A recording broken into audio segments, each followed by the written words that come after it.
Do you think that the White House and President Biden did the appropriate response? Was it, as he said, sort of measured and calculated based on the perceived Russia problem with the SolarWinds hacking and election interference? Was it proportionate?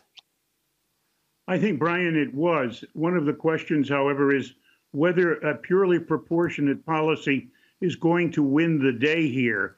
And that may in itself be part of what the president has to face in the days and months ahead.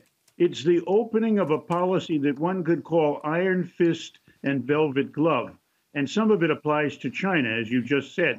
But it is very interesting because the president is ready to push back and says he's ready to push back harder, while at the same time, he spent some time yesterday keeping the door open to talks, talking about a summit, talking about the possibility of meeting at a climate summit, talking about an invitation or possible invitation to get together, opening the door to Putin to say, this is time we calm things.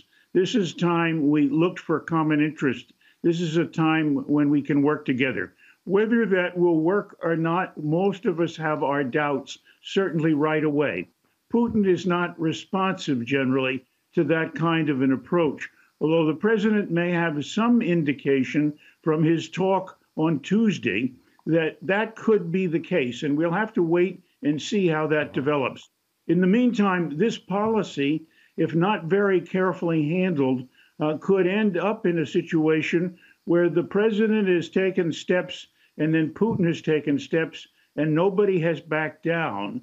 And the only two alternatives are to walk away from this policy on the one hand or go to military activity on the other. God forbid we should ever get into that situation. And it appears the president is very much conscious of that. And obviously that's significant as well as we look at it down the road. Yeah.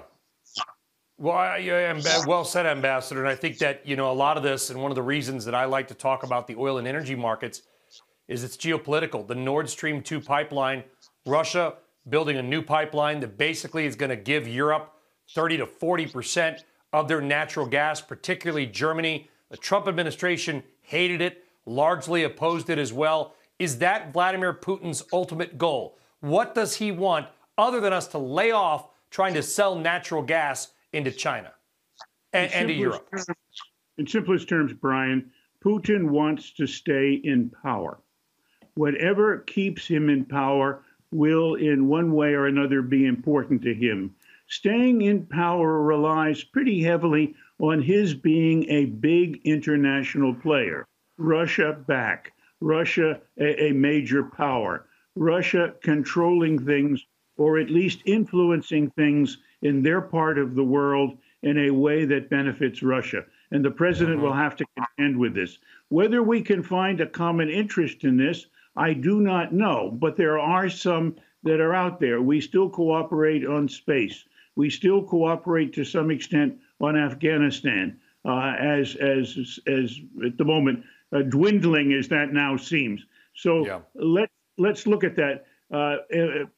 Prime Minister Suga of Japan is an important ally, and we should not forget the fact that we at the moment have both allies and the capacity to collect back, if I could put it that way, allies who have in one way or another gone off a bit because of the way in which the Trump administration seemed to disdain them, handle them, treat them roughly, demand money from them.